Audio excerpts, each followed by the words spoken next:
Hi everyone, Teresa here again, T-Mac for short. Let's talk about the quarterfinal against Cameroon. We'll always start with the statistics for the game. Nigeria ended that game 83-47 against Cameroon. Impressive game coming from the last game against Mozambique. Of course, they dotted every I's and crossed the T's. And we can see here we had the biggest lead with 36 points, and the biggest score run was 26-0 against their 11-0, and we led the game for most part of the game, 36 minutes to their 2 minutes. And now Nigeria is back to their field goal percentage, 50% field goal percentage. On the 2 points, it was 54.6% to Cameroon's 32.6%. On the 3 points, impressive, back to what we had, almost what we had in the first game, 37.5% to their 19.1%. They weren't too bad as well. And then on the free throw, they had more field goal percentage than us, 87.5 to our 63%. Yeah, we were missing a few free throws that were important. The rebounds was the same. 39 rebounds on both sides. On the offensive rebound, they had more with 14, and we had 9. And then on defensive rebound, we had 30 to their 25. I think this is the first time that we've seen any team, meet us head-to-head on the rebounds, because on every game that we've played so far, or that Nigeria has played so far, they have led on the rebounds. On assists, Nigeria had 20 and Cameroon had 12. On the steals, Nigeria had 12 and Cameroon had 8. And then on the blocks, Nigeria had 4 and Cameroon had 1. Now let's look at the advanced stats here. Points off turnovers, Nigeria had 26 and Cameroon had 6. This goes to show how hungry and how Nigeria needed to correct every mistake that were made in the last game against Mozambique. And also it shows how well rested the players were, because Cameroon had played a game before this game, but Nigeria had rested 2 days before the game. Their legs were a bit rested, all the fatigue had kind of worn off a little bit. The fast break points, Nigeria had 21 to their 8, once again showing that rest and how important it was for us in this game. Honestly, I would say one thing, that the performance against Mozambique was something that needed to have happened when it did, because we came back and we won that game, and then we had to take the rest that we needed. And also the fear of having that kind of game in a quarterfinal would have been worse than the group stage games. Now, on the second chance points, Nigeria had 7, they had 8. On points in the paint, Nigeria had 46-14. Once again, something we were doing differently from the last game against Mozambique. We're taking the ball to them and, getting in their faces and scoring those baskets and getting on the free throw.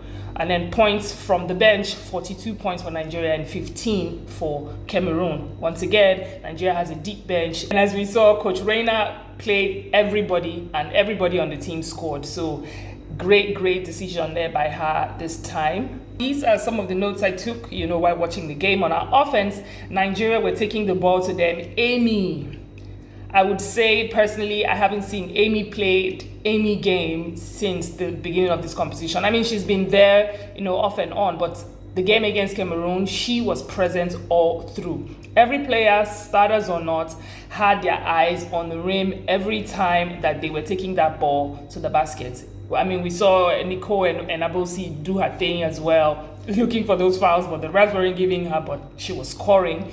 Every player was just taking the ball every time to Cameroon. We outworked them in the first quarter of the game. Players were recognizing mismatches, and they were utilizing every chance at scoring. In fact, we had a 21-9 points in the first quarter. And you could see the trust, and the ball was flowing on the offense. Amy came to play today, like I said before. And then, of course, we capitalized on the mistakes of Cameroon, and we just kept forcing them to cause so many turnovers. And on the defense, for us, Nigeria maintained that man-to-man defense, which is difficult for any team to easily beat us to the rim when we got them man-to-man, because everybody's playing their men, but they're still, playing the gaps and watching for those spaces, those face cuts, and slowing down any team on their offense. Of course, once again, we protected the rim with those rebounds offensively and defensively. Our rotation was slowed down, I believe due to the personnel changes, when Coach Reina started to make some changes, it's always, it's always possible to see things like that happen. We were bumping cutters on the passing lanes, and we're effectively slowing down their offense because at some point, 3 minutes and some seconds left in the third quarter, they hadn't scored any points. They only scored 2 points in the third quarter. That was to show you how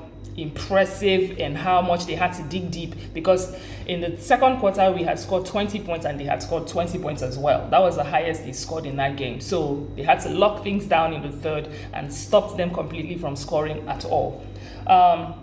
On the offense, once again, no one was forcing anything. Everyone was just, looking for the hot hands, which was Amy most of the time, and just getting the ball to her. Everybody was selfless. It was a selfless basketball that the D Tigress played. And for the Cameroonian side, I saw some spacing, and I saw if you leave them open, they will knock those shots down. And they gave some good passes in the paint also that led to some good layups for them in the second quarter, because that was where they had more points. And then defensively, they were switching up on the defense because we were scoring almost every possession, so they had to look for something to do. And in fact, at some points during that timeout, the coach was asking them to switch in order to disrupt our offense a little bit. But my observations, we were playing more in tune in this game, and you could tell that we had learned from the last game against Mozambique and then those two days breaks that we took really helped us. The game against Mozambique was a wake-up call for the D Tigress, and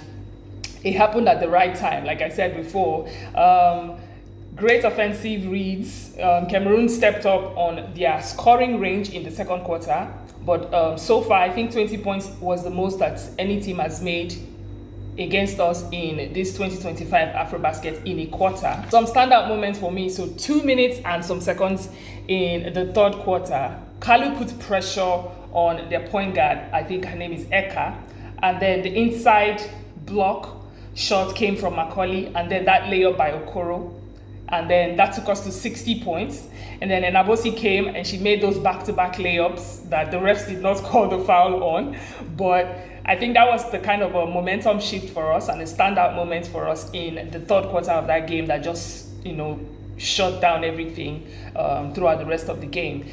Coach Reina's decisions and her choices, she was making multiple substitutions, but this time it was intentional, unlike the game against Mozambique where she had to bring players out because they were getting too many fouls and because they were getting beat to the rim. But this time Coach Reina was making those substitutions intentionally because she knew, she knew like that Cameroon were exhausted from the previous game, playing back-to-back games, and she wanted to take advantage of that by bringing fresh legs in so that way we wear them out even more. Great decision there by Coach Reina.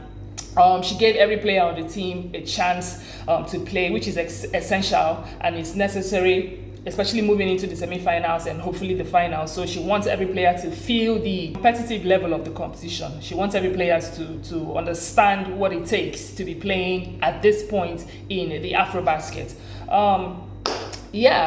Just like the first game, every player stepped up and of course they helped get us more points on the boards, helped us get rebounds, helped us win this game against Cameroon in the quarterfinal. And now Nigeria has qualified for the semi-final, and of course we know who we're meeting: Senegal, our usual customer.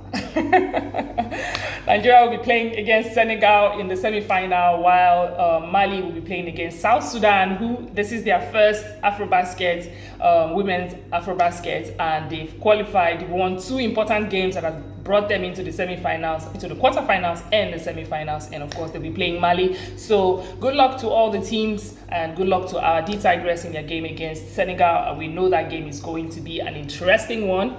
Let's all hope that we get this win, and until my next video, Teresa out.